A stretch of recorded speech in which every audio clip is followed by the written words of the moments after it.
Alrighty, everybody. Well, welcome to this discussion. I'm Jacob Hansen, and with me today is Brandon Shumway. Brandon, how you doing? Hey, doing all right. How are you?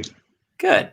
Hey, so like we were talking about before, what our goal is today is to have a conversation, a dialogue about kind of racism in America today, how big of an impact it has, and kind of the different sides of that discussion.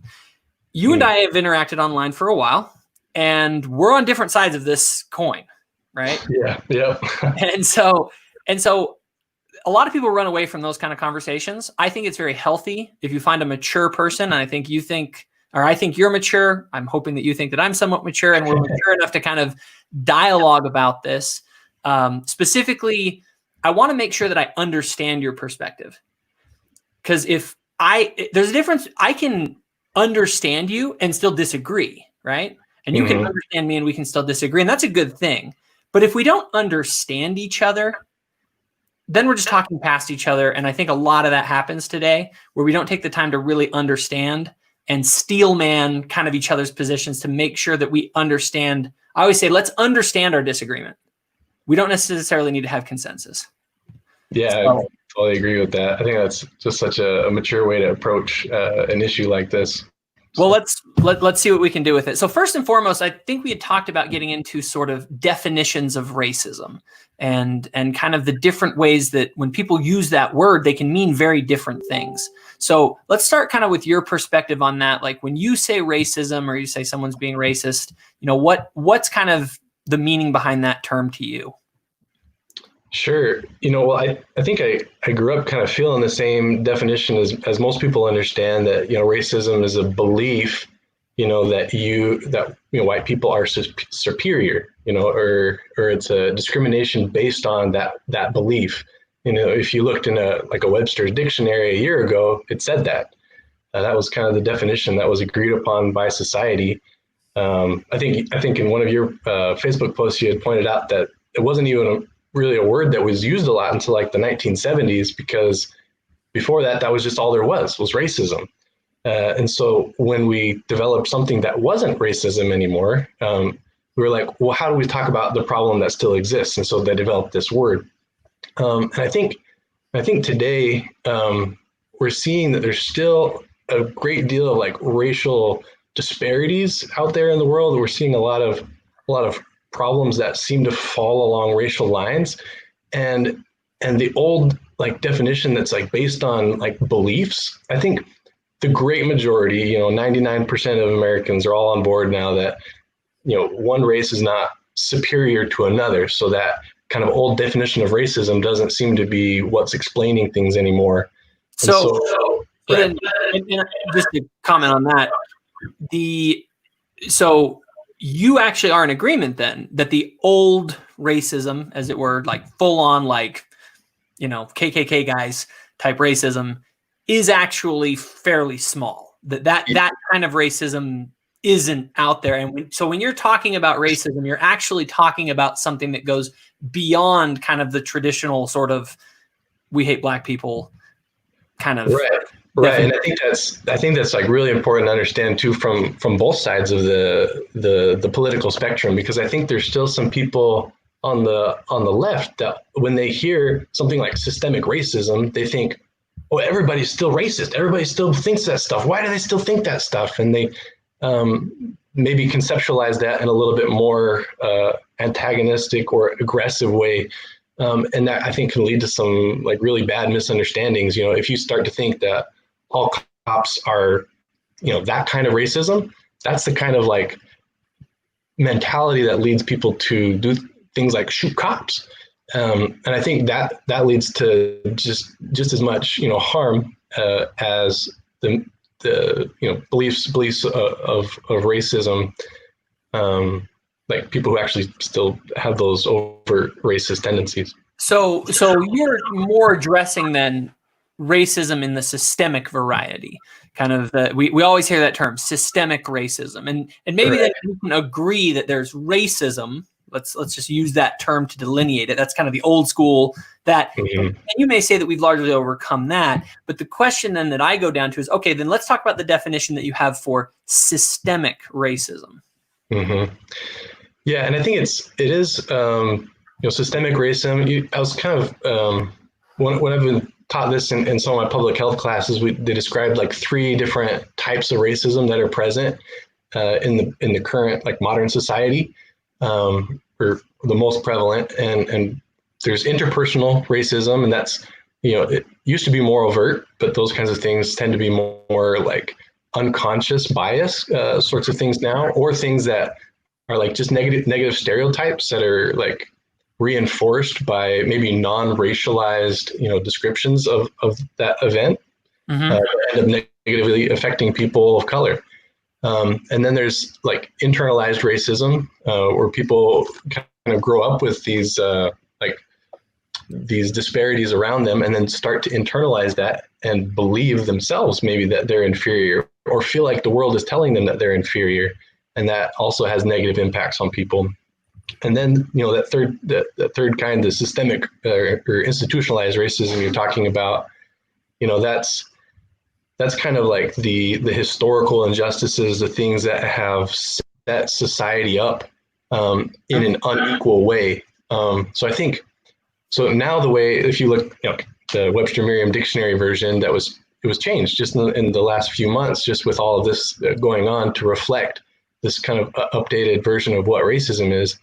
It talks about a political or a social system established on racism, and if anyone looks back into our history, they can see that this is a social system that at some point was very racist, and it was all there was. Yeah. So that's kind of the systemic racism that kind of sets us up today for the inequities that we see. So let me kind of steel man this and make sure that I kind of understand. So you're saying that you have interpersonal racism, which is essentially kind of, it includes the old school, like, hey, we hate black people, but it also may include smaller kind of just biases that you have that people maybe don't even realize that they have, where you just kind of prefer to hang out with white people, or you or you hire white people, or you make assumptions about black people. So that's kind of the interpersonal one, right, that you're talking about. Right. And then the next one would be internalized. So this is where someone actually internalizes that's, if I'm understanding correctly, that's kind of a black person actually feels like they're inferior, or some sort of minority feels like they're inferior because of sort of this culture that has kind of told them that black is bad, And and actually just by seeing, and experiencing things in the world that kind of give those messages. Okay, very cool. If you got a family there, don't even worry about it. I got kids too. Yeah, she was in bed, but that doesn't always mean they're sleeping. Exactly. We all of us parents know that game. So, all right, so we got interpersonal, internalized, and then we have institutional. And now institutional, from my kind of understanding of it, it's when you see disparate results coming out of an institution or a system along racial lines. Okay? Yeah. Mm-hmm. That system, we could say, is then institutionally biased because, it's not serving one group as well as another kind of system. Is that kind of a fair representation? Yeah, cool. Much just of it. And then one other thing with kind of institutional racism, there's sort of this idea of historic racism, right? So black people, the old starting line example, right? So yes, black people since the 1960s and 70s, most of the legal equality, or I would argue essentially all, legal discrimination where it was straight up was what it was. By the 70s or so, that pretty much was all gone. That was when the lending acts came out and that kind of stuff. And so at that point in time, we kind of see that removed. But that's the starting line. They were starting way farther back on that starting line because of all the years prior. And so how can you expect people to be at the same place that white people are today if they had a starting line that was so much farther back? Is that sort of the view that you're kind of, you have there? Is there anything you'd like to add to it?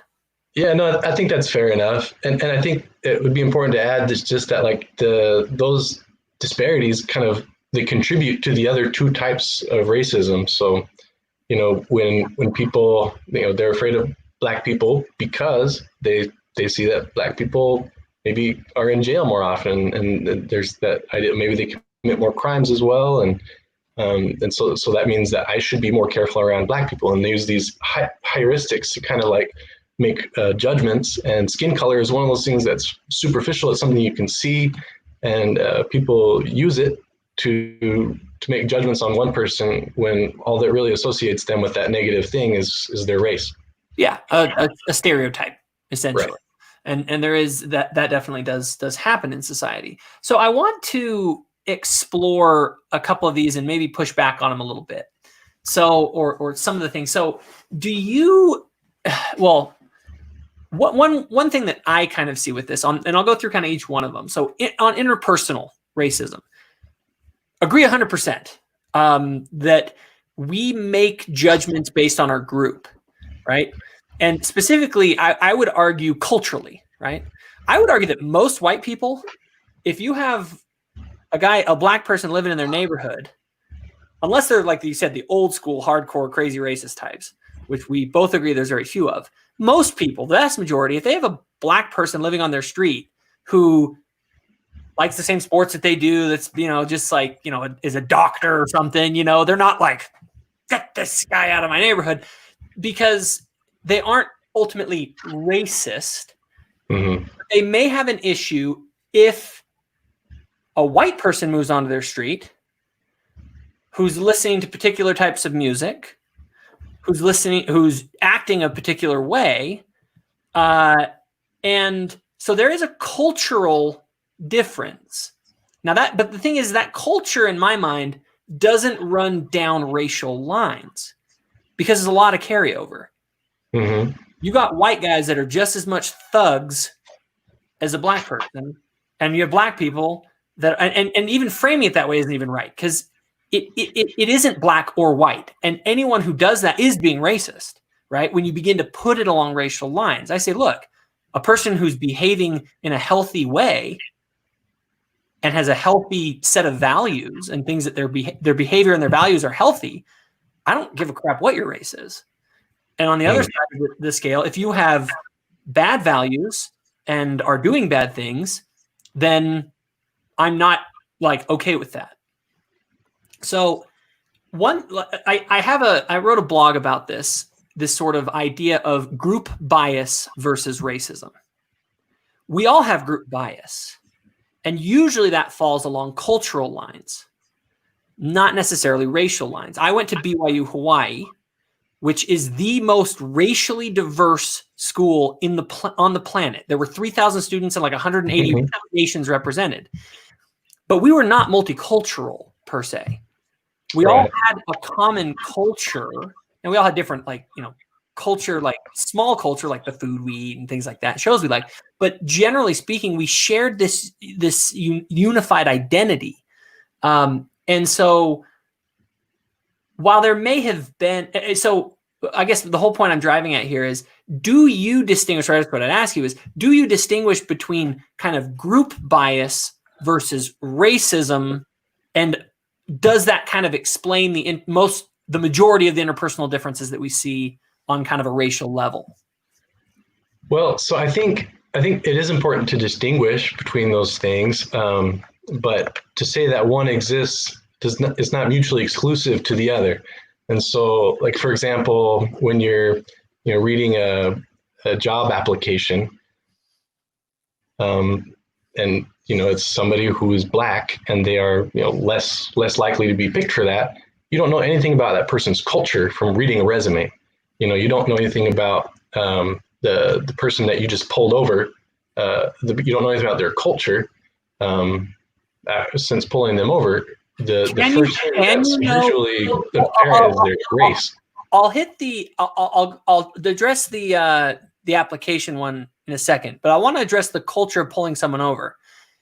If you pull someone over based on how they're dressed and the kind of music that they're listening to, I think you could make a certain reasonable assumption about that person's culture and what they're into. Now, it may not be perfect. You're right. But when one of the things that police officers, for instance, are having to do is they have to assess risk all the time. Your life's on the line.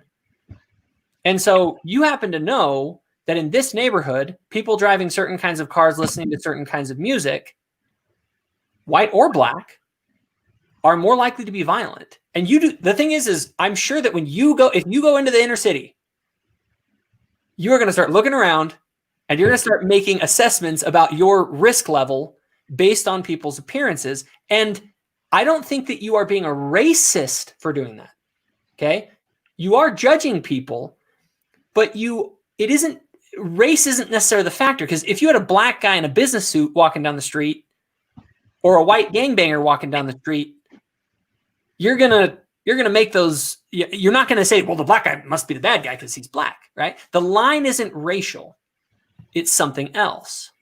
The line is not, go ahead.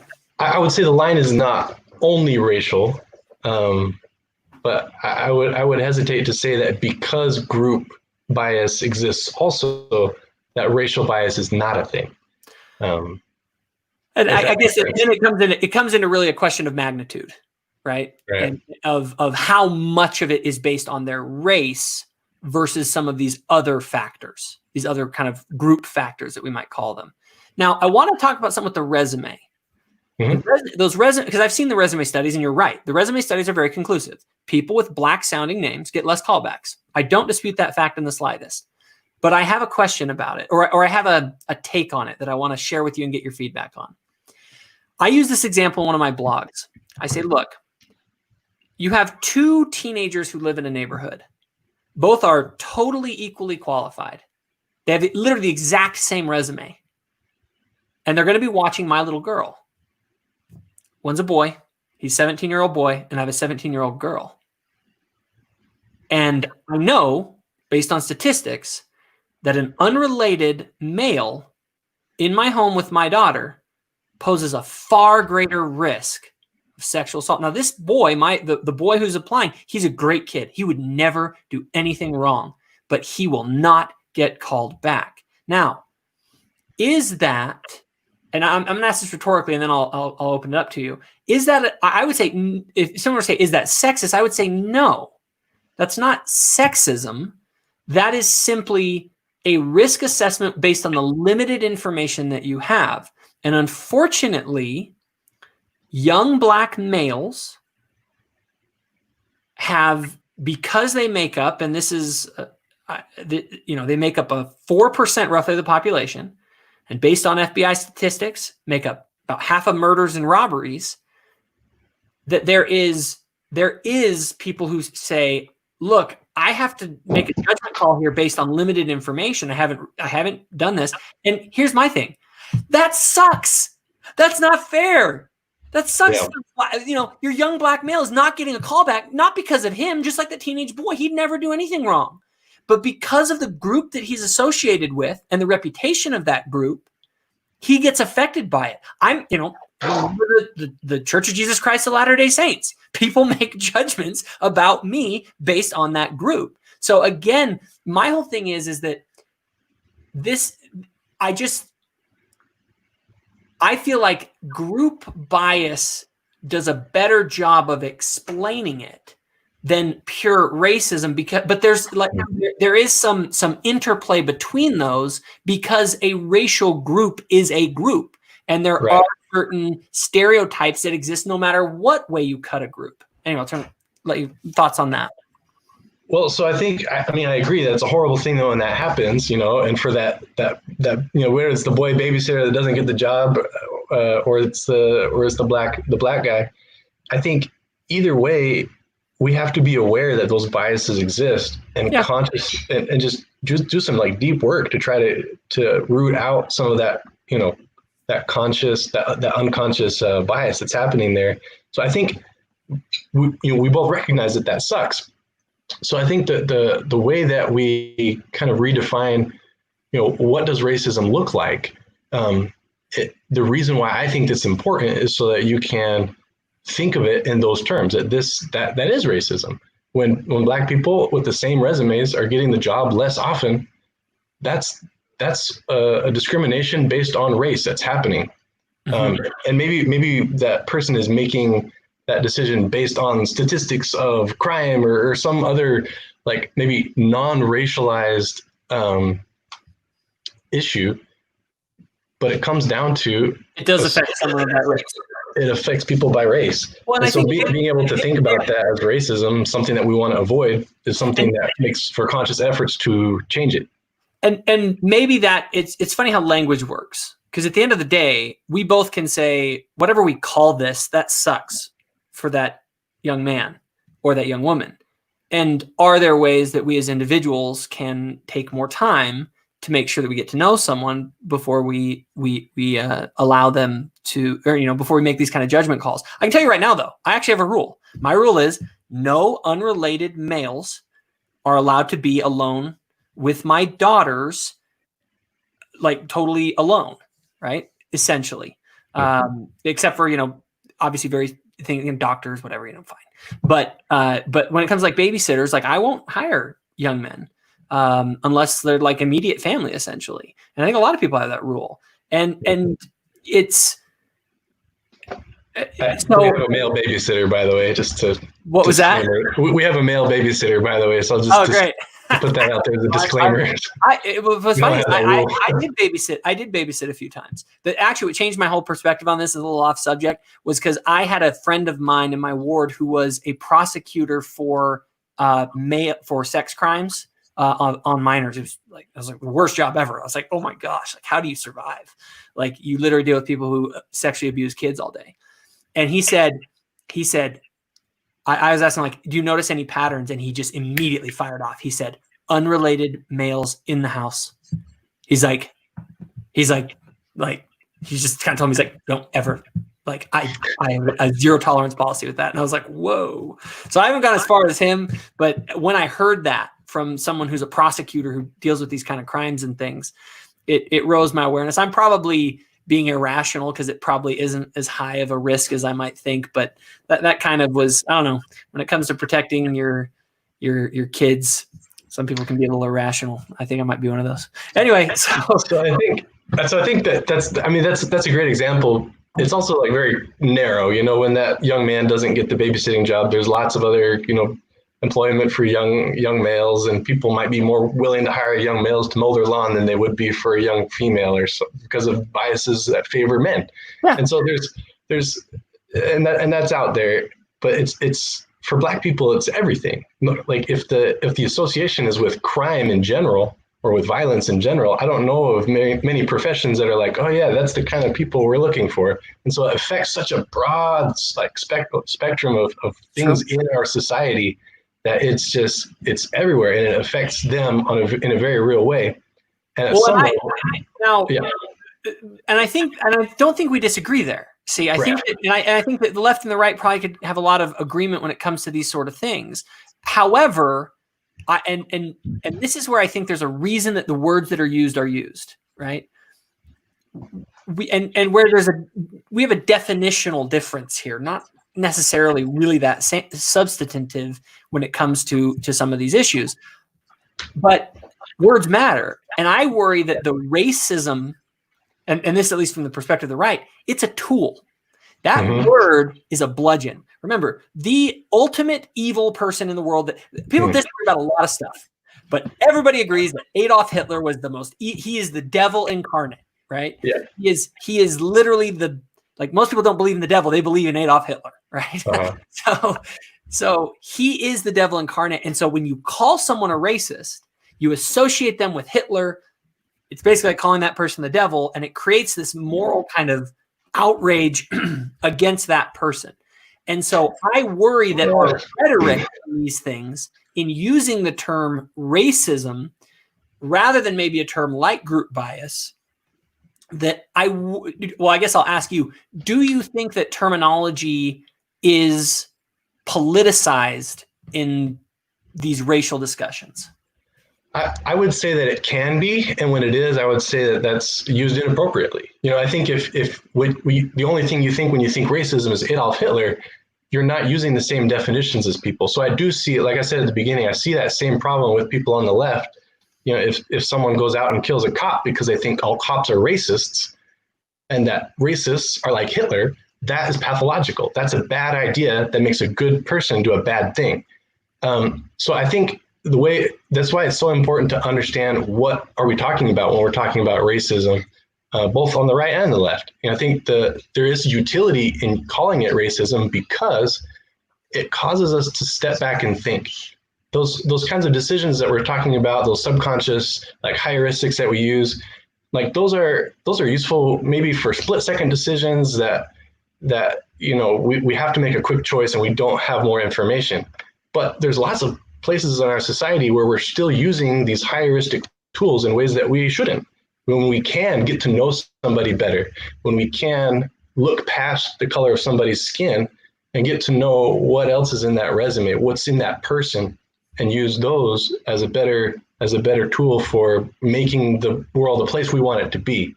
And so using this term racism allows us to be conscious of these biases that we have, and then recognize it in ourselves. And I think I've done a lot of kind of recognition of things that maybe I do, that I'm like, wow, this tendency that I have, that might have negative impacts on people because of their race, because of a sensation that I have or a negative association that I have. Okay. So let's take a look at a kind of change gears a little bit more to the institutional side of things. So one issue that I see with kind of the idea of institutional racism is what I call the racism assumption. Okay. If we see a disparity, the immediate assumption is, well, if blacks and whites have a different outcome statistically, there's more black people in the US Senate or what, any number of lines that we can cut that across. If there's a disparity, that must be a discrimination. There's an assumption. It's kind of like it's guilty until it's proven innocent. It's racism until you can show otherwise. And Thomas Sowell is one of my heroes on all of these sorts of issues. Absolutely brilliant economist, black man. And he had a whole book called Discrimination and Disparities where he explores this topic in depth. And what I'm like, so when you see a disparity, okay, we have to ask the question of what best explains that disparity, right? Mm-hmm. If we have a list of the people who can bench press 500 pounds and there's no women on that list, and we go, well, it must be sexism. It's sort of like, no, there's obviously another variable that can better describe the data. So here's one of the ones that really is tough for me. So we know the stats on when people grow up in a fatherless home. Mm-hmm. We know it. And I have some of them right here. We're talking about 90% of runaways are from single parent homes. A teen in a single parent home is 5 times more likely to commit suicide. 71% of teen pregnancies come from single parent homes. 85% of children with behavioral disorders are from single parent homes. 71% of high school dropouts are from single parent homes. 85% of youth in prison are from single parent homes. And single parent children are twice as likely to drop out of high school, twice as likely to end up in jail, and 4 times more likely to need emotional or help for emotional or behavioral problems. So we have this data set that says, hey, if you have a group of people that are all growing up, especially young men, without a father in the home, there's a big impact that it's going to have on these kids, right? And so my thing that I like to ask is, okay, if you have a population, I don't care who they are, black, white, green, whatever, with a 70% of your kids growing up without a father in the home, what is the expected result? And from my take and from my analysis of the data is we expect exactly what we see in the Black community. Well, I think that is a great superficial analysis. I think that's true. I think that is accurate, and that having a father in the home makes a big difference. The difference is where I don't stop there. I ask, well, why are there more single parent homes? And I think once you drill down the root cause, if you take those things back, because it's not these variables don't live out in space by themselves. There's a complex web of interrelatedness to it. And so when people say, oh, well, it's the poverty that causes it, not, racism or something, and then you show somebody a table that has, divided out by socioeconomic status or income levels, and there's still a racial difference, then they're like, oh, well, there's something else too. And they're all they're interconnected, they're interwoven in a way that's very difficult to separate. I would, to some degree, I can agree with that in the sense that these things do interrelate to some extent. However, historically, if you look at poverty, okay, poverty doesn't correlate very well with single parenthood. Okay. In fact, historically, if you go pre kind of welfare state, pre 1960s, the black were far poorer and whites were far poorer. Everyone was far poorer. Yeah. And our families were all super intact. And not only, and the reason why is because there was an incentive, because if you didn't stay with your husband back in the day, and believe me, there's some bad things you can say about this. This actually can cause some big problems. Yeah. Would stay in bad marriages because that was the only way they could feed themselves, essentially, because they needed to rely on it. And, when you look at the economic analysis of somebody like a Thomas Sowell, their whole thing is look, there's trade-offs in all of these. But one of the trade-offs to providing people with, okay, you're poor, the government will step in and help you out, is that it creates an incentive to where you say, well, I don't need that guy. Right. Mm-hmm. And especially if the economic prospects for that guy are not very good, which for black men and for poor people kind of generally in the US, there's been a lot of stagnation amongst the poorer class, both for whites and for blacks since the 1960s, due to various causes. You have a situation where the woman is just acting in her own self-interest. She says, look, if I marry this guy and we try and make it without kind of utilizing the government's help, I actually get less. Where if I'm a single mom, there's an extra incentive there. And the way that a lot of people will put it out there is essentially they can marry the government. So just kind of like steel man that for a sec, make sure I understand where it is you're going with that, is that, because women are able to marry the government or to have other options, that's the primary driver behind the single family outcomes that we see? I would say yes in this, and I would say, but I would caveat it with this. I don't think this is something where they're like, where this is where they're consciously thinking about it per se. I think in most scenarios, you're in a situation where someone ends up, they're not married, they're sleeping around. People do that, especially since now that you have, better birth control, that kind of stuff. And all of a sudden you're pregnant and it's kind of like, do you want to marry this guy? And his prospects aren't very good, whatever. Maybe they try and then they break apart, whatever. And this is just where in the past there was an incentive to want to stay together, an economic one that has been removed.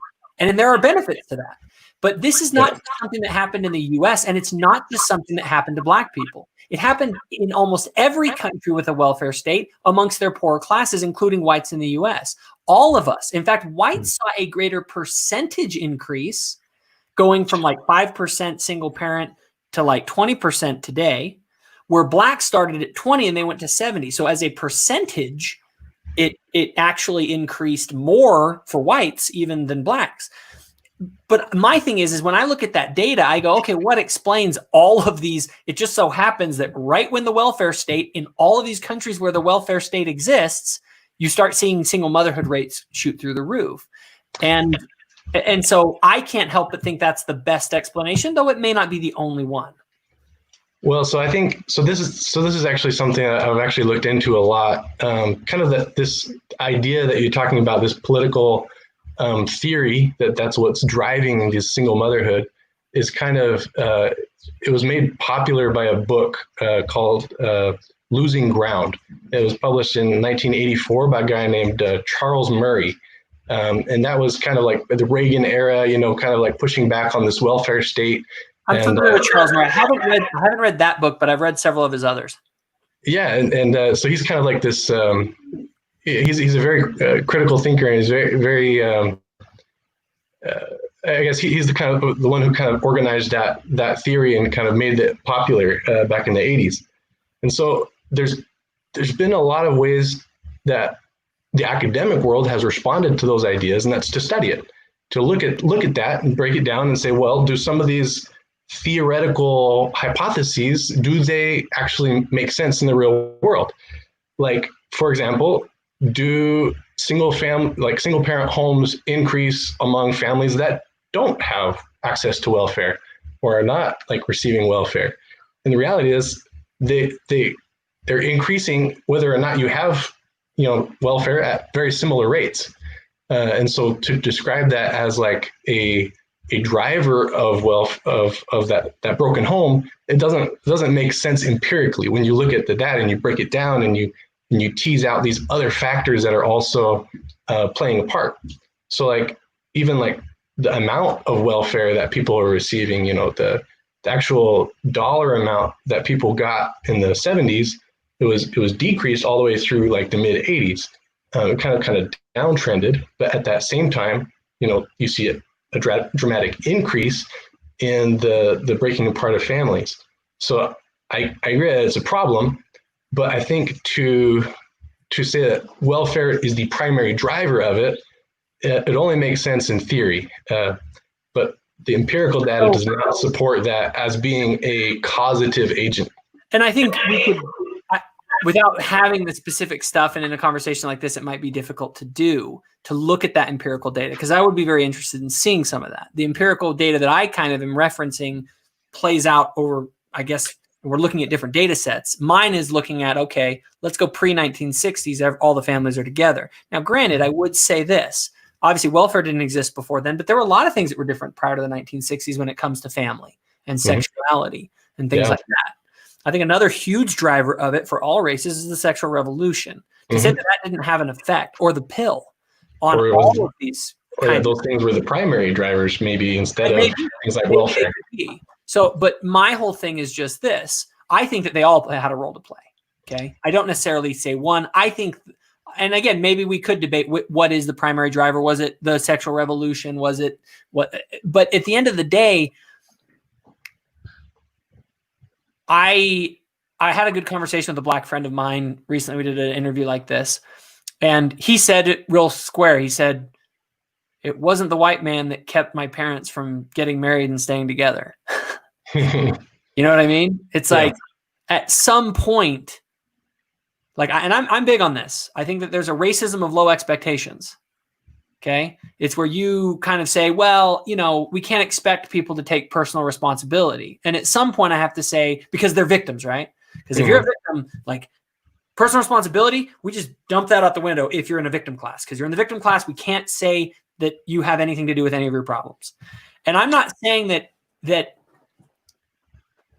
I think there are reasons people make bad decisions, and it isn't just that they're like bad people or whatever. But I have a very hard time seeing that if the primary explanation of the problems that I'm seeing in the black community is the breakdown of their family, I'm having a very hard time connecting that to racism, simply because if the black families increase in single parenthood happened in the era since 1960s, not during the era of slavery did great under the family stuck together great under Jim Crow, stuck together even fairly well under slavery, as awful as that is. It hasn't been until those things were gone that these problems increased. And so my thing is I want to help black people. And so I want to understand what that is. And I think if we misdiagnose and we say, your problems are all caused by white people, so vote for us, it's like, that's not going to help. Well, I think that there are a couple of very important ways that racism does impact the stability of the family. One thing is having a job is a huge, do I marry this guy? Does he have a job? That's a very obvious thing. And was there racial discrimination on like who had a job at the time? And the fact is there was a lot of unemployed black males running around, and a lot of that was due to some racism. And whether that was back to the systemic racism we're talking about, or like negative stereotypes and like implicit bias and those kinds of things affecting that. But it's hard to say. But you can't say that it wasn't a factor. And then another important one, I guess, is the incarceration rates. Even today, across during that time, we saw a big increase in the amount of people who go to prison, and we know that Black people are disproportionately impacted by the mass incarceration policies in the United States. We have the largest prison population in the world on a per capita basis, and it has like racial lines in there. So I think when 1/3 of, like today, this is an interesting statistic, that 1/3 of Black men in their 20s are either in prison, jail, or like probation, or some sort of like surveillance like that due to a legal issue that impacts jobs. It impacts like even, can they vote? Do they have power in their societies? Like these are all like structural issues that were rooted in racism, that are rooted in these injustices, and then perpetuated by our inability to address it, to face it, to change it.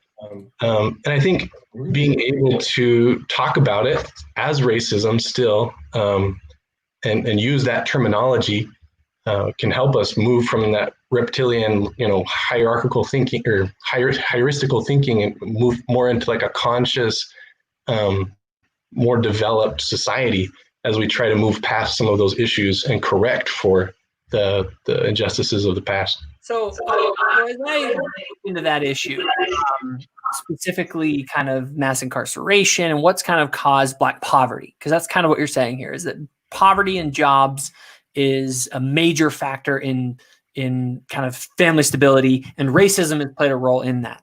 Okay.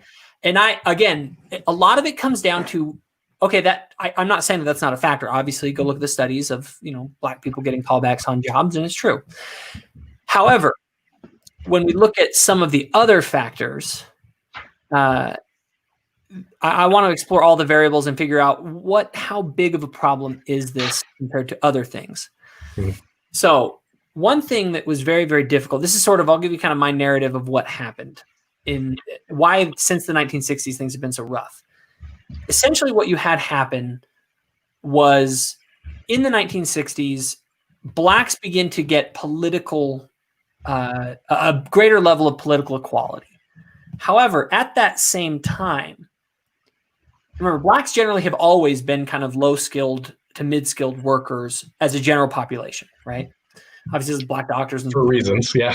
Yeah, and for reasons, right? They literally were slaves, and then in the 1890s, they're all. So one thing that's interesting that a lot of people don't realize: Black people are not city people.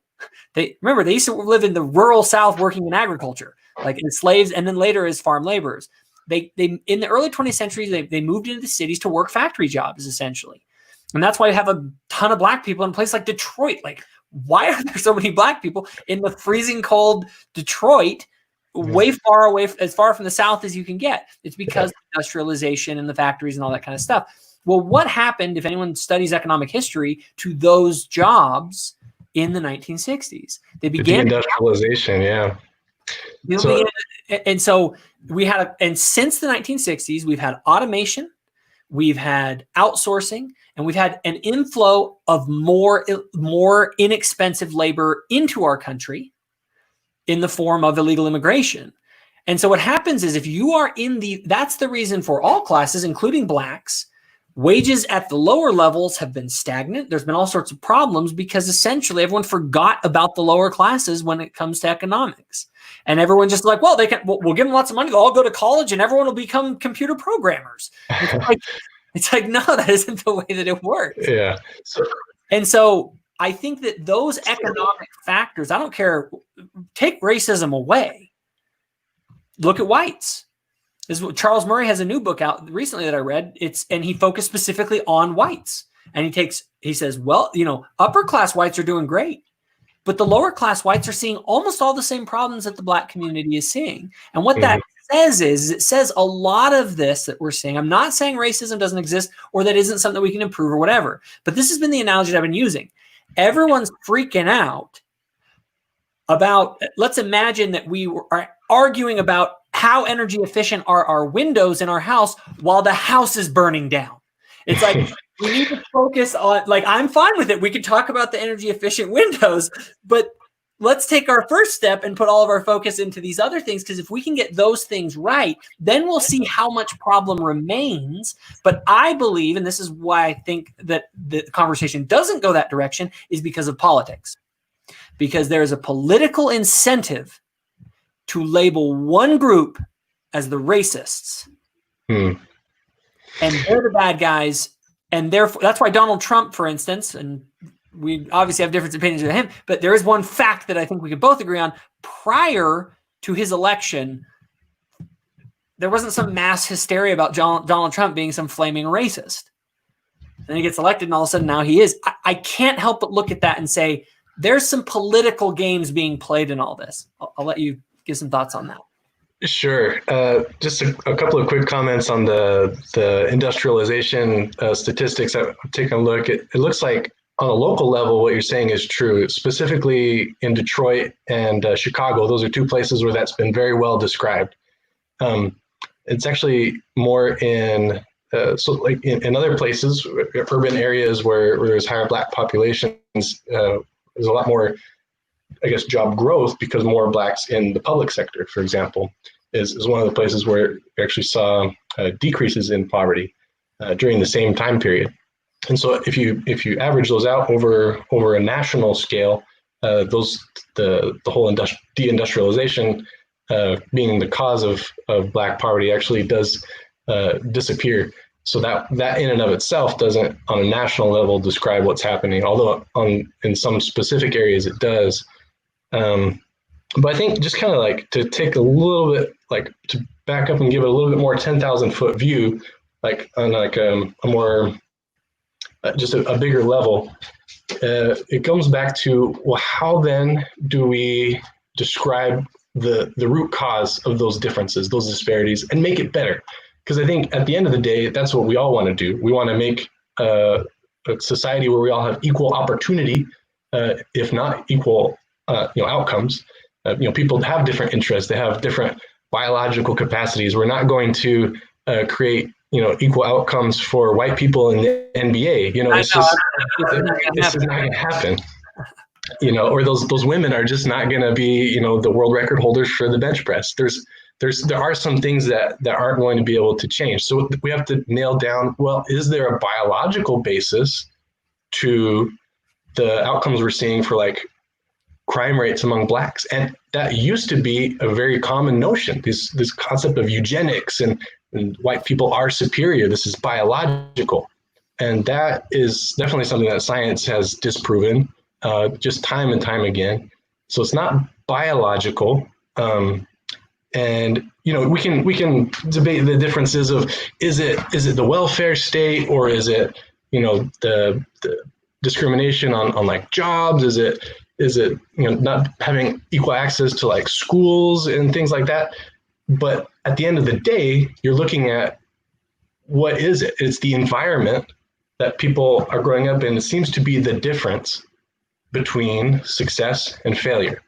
And it's that environmental impact on our choices, on our behaviors, and on outcomes that ultimately leads to the disparities that we see. And I think at the root of it, recognizing that as systemic racism and calling it that as like it's an incentive to change it. It's an incentive to look at the root cause and get at it. And I think being able to do that requires us to be a lot more introspective, and being able to see things that the whole riots, everything that's going on right now is because people don't feel seen. They don't feel like it's heard what's happening. They look around and they say, 1 out of 3 of my, young Black friends is in jail or is in some sort of like legal issues, and it's bad and it's bad. You talk about mass incarceration, and I've heard that one a lot. I've looked into that one. Okay. And one thing I looked into, for instance, is in the federal prison system, like an actual prison, drug possession makes up 3% of the prison population from the stats that I've seen. And we might go back and forth on that. I know that I think one time you had posted something about that showed something different. But yeah. But the other thing that I looked at is, because it's kind of, the narrative is this: the war on drugs started, and they went after black people, and they started locking them all up for drug charges. And okay, all right, and it was because they're racist. The new Jim Crow, Yeah, the new Jim Crow. I've read the book, and my issue with that I've found has been that, okay, so here's a little experiment we could do, a hypothesis, a way that we could check this. If blacks were being locked up more, they were being targeted, you'd have more blacks in jail. So the percentage of black people in a prison, if black people in 1950 made up, I don't know, I'll just use round numbers, half the prison population, when they did this, they all of a sudden became a larger percentage. It became 75% of people in jail were black, right? Because they started really going after black people. So we could look at the percentage of the prison population from the 1970s through the 1990s, and we could. You won't see much change. And you don't see much change, which says. Doesn't that concern you? Like, if you think about when we were an overtly racist society, there was a disparity in the percentage in the prison population, and the fact that hasn't improved, that hasn't gotten better, that we're just as bad as our overtly racist ancestors. How does that make sense? Is a good thing? Because I would say that crime, because there are racists, it does not mean that you have to go and commit a crime, right? It's like the white man didn't make you go rob Target, right? The white man didn't make you not get married. There's been plenty of, and that's another thing, that we shouldn't correlate poverty with crime. There's been plenty of people that were far poorer and that are far poorer than black people in America today, and that aren't engaging in crime at the same levels. So you don't think there's an association between poverty and crime? I think the association between poverty and crime is between relative poverty and crime, not actual poverty. So it isn't that you can't feed your family. It's that you have a level of, so the more income inequality you get, the more you get. Now, we can both agree that since the 1960s, income inequality has grown, even though everyone makes more money now and has way more wealth today than they did in the 1950s. Okay, across the board. The difference. But we still see huge disparities amongst the wealth. It's like 10 times as much wealth that white people on average have than black people. And it's including all your NBA players and rap stars and all this. It's crazy. 10 times. There's a big difference in that. I don't deny that the disparity is there. But my thing is this. But that disparity in income is different than poverty. If I have $1 million, but someone has $1 trillion, I still have $1 million. Like, I shouldn't be out committing crimes. But human nature is such that we get resentful. And when we are resentful, we act out badly. And if there's one thing that I think in the racial discussion that's going on right now that really hurts or bothers me, is because black people are being taught to resent white people. And if you are taught resentment, you will act out accordingly. And I think that we don't need resentment. We don't need charged rhetoric saying that they're racist, which you've already admitted is something that can cause pathological behavior. We don't need that. And that's being used for political purposes in my mind. What we need to have good conversations that look at actual data, that explore this, so that we can find solutions that address the root causes of this problem, so that we're not caught up in these, so we don't build more division and hatred and have a black national anthem and a white national anthem. You know what I mean? Right. The resentment, it doesn't need to be a part of that conversation at all. And I'm not advocating for resentment against white people. But does not the left's narratives that they push out, does it not do that? I mean, if you're being told that people are racist and that their history's racist and all of that, you really don't think that narrative that's out there in society being pushed doesn't cause people to resent white people? I think there are some people who resent white people, but I don't think it has to. And I think that actually understanding the nature of racism as it is today is the solution to that. And I think if people actually if they actually feel like there's this overt or like conscious racism, everyone just believes that white people are better, then you can get that resentment. And it feels like that's a conscious thing. But I think when we understand these concepts as I'm describing them to you now, that takes away the moral judgment that's in it. The structural racism is a problem in the way that we have structured our society. It doesn't put blame on individuals. It doesn't put blame on police officers. It doesn't put blame on people who can then become targets. But do you think that it's good for us to take away that personal responsibility? In my mind, that's the opposite thing. No, it's not good. When you blame systems for everything, when it's all the system's fault and it's never my fault. Like one of my favorite people to listen to, and if you listen to a lot of Black kind of advocates that are out there giving kind of motivation to Black people, their whole thing is ownership. Jocko Willink has a book called Extreme Ownership that I'm a big fan of. It's this idea that in your life, you're not going to control the systems. Okay. They have, and by the way, the systems have much smaller impact on how you turn out compared to your personal choices. You have the power as an individual to make your life better. You may have disadvantages. You may have been born with everything against you, but there's a bajillion stories of people who all said, well, screw it, I'm going to make different choices.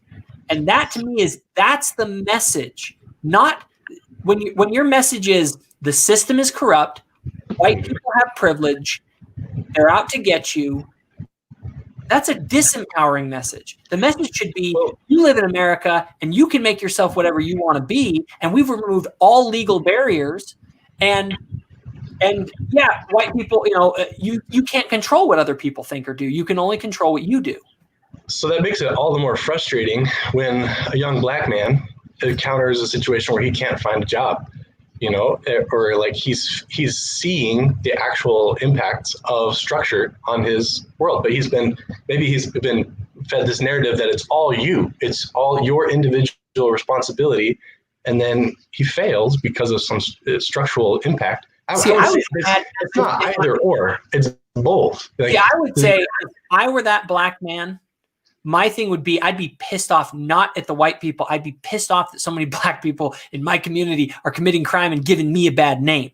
And I would not be out there promoting and listening to music that promotes that sort of behavior. But that's not the narrative, right? That isn't what they're being told. They're not being told, hey, reject rap music. And now there are some people, but that's not, that is the message that needs to be out there. But anyway, I'll give you kind of the last little bit here as we're getting low on time. Yeah, well, so I think at the end of the day, you have to ask, well, if it's all just personal choice, are you just saying that on average, Black people just make worse choices, or that they're like morally in a worse state? If you put it all on the morality of individuals, as that's the ultimate, that's what causes success to happen. When we don't see success, it's just your fault. And to look at the disparities that we see across society at such obvious levels, and then to blame it all on the individual, or the majority of it even, you're actually making a moral judgment on people. And so when people deny, for example, the existence of something like systemic racism, or that there is a structural barrier to someone having the same opportunities in this country, they see that as a racist thing.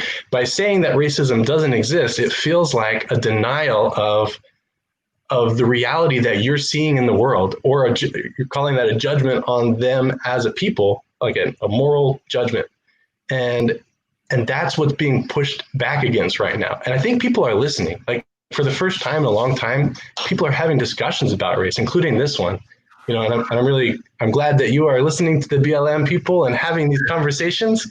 I'm sure that's not why exactly you're not.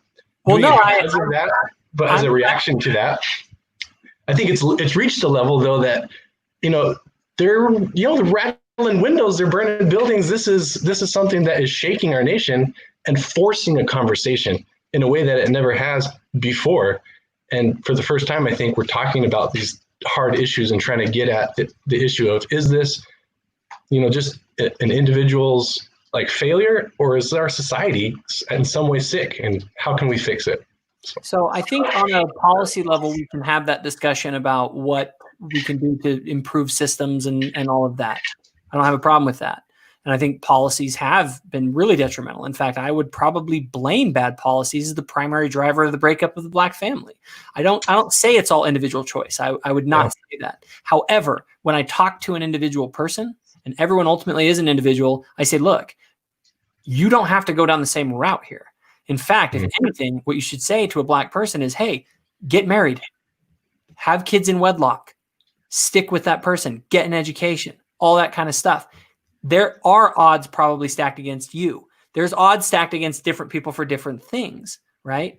And so that is the empowering conversation to the individual. And the problem is that individuals begin to feel like, well, the system is against me, therefore it doesn't matter what I do. Where what I'm trying to say is, if there are systemic changes that need to be made at some level, and I'm thinking of very different systemic changes. Like I'm saying, I want to implement a systemic change that like incentivizes them to get married and keep their family together, so that these kids are not growing up without a dad in the home. Like that kind of systemic changes. I think we need to start protecting low-skilled workers and mid-skilled workers to provide them better opportunities to close the disparities in income in our country. I do believe that there is a systemic thing there. However, I would not call it racist simply because it produces a racially distinct disparity. And that's where this redefinition I think is poisonous, is because it takes that and it casts it in terms that allows people to take it and make it pathological rather than to make but it's done pathological. It is. It's producing a sick society at the end of the day. Well, in my mind,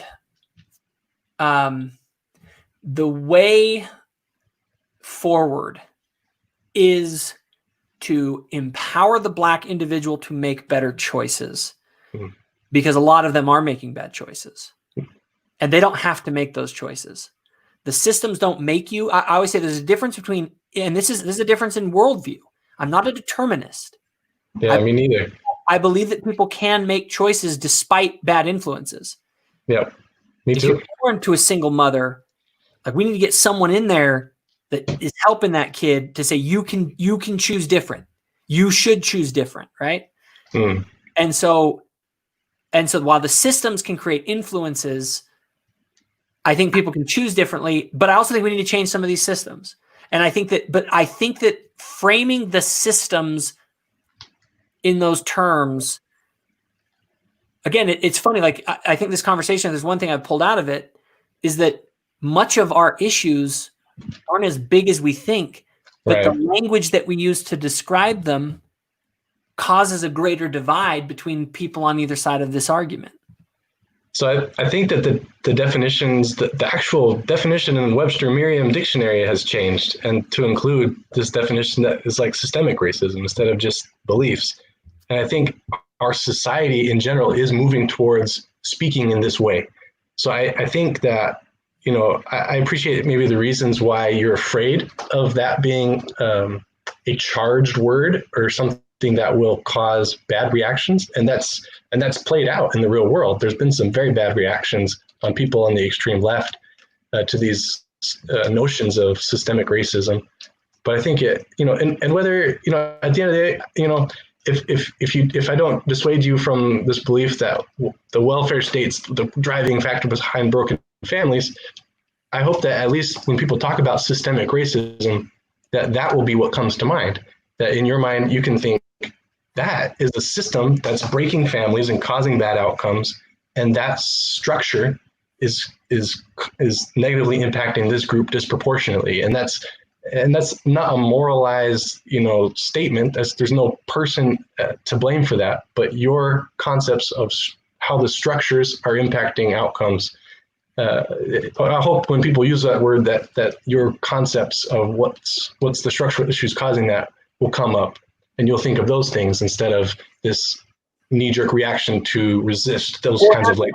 Challenges that we have is trying to understand each other on our own terms.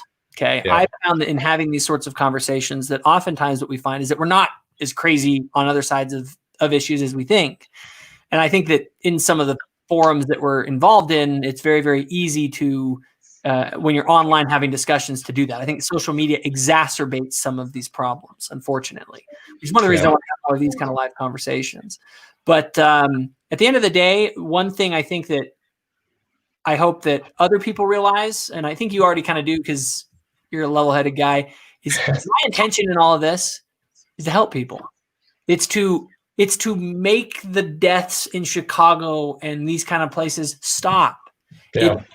It's to help people, and especially the Black community. I wrote a blog about it. In one of my blogs, I said, look, the Black community has given us some of our greatest heroes, greatest musicians, athletes, all sorts of wonderful things. And it breaks my heart to see that community struggling in ways that I don't think are necessary and that can be changed. But I think all of us see that and we have different ideas about it.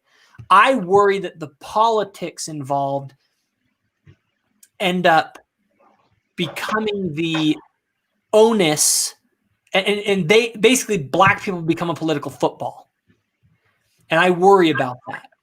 And so at the end of the day, my motivation in all of this, people say, well, why are you talking about racial stuff? And for white people to even talk about race stuff is like taboo. Like, don't. Hopefully not anymore. Hopefully there are more white people willing to talk about the issues and in a civilized sort of way like this, even if we disagree, we can talk about it. I agree 100%. I think once we start to realize that, hey, we all want the same thing. We want to have a prosperous country. We want to have low crime. We want people to succeed. Then we can get back to having conversations about how we do that and having policy disagreements instead of moral disagreements. Yep. And I think that is where we need to go with this as we have these sorts of conversations. Unfortunately, so much of this has become where we see the other as having bad motivations. Mm-hmm. Therefore, they become our enemy, not our interlocutor or opponent, let's say, So, and I just worry about that. But Brandon, honestly, it's been a great conversation. I think we'll probably have conversations about 50 other topics. We probably go on about this for hours, but I want to keep this around an hour's length. But thank you very much for coming on. I appreciate it very much. Yeah, it's been a pleasure. Thank you so much. All righty. Take care, man.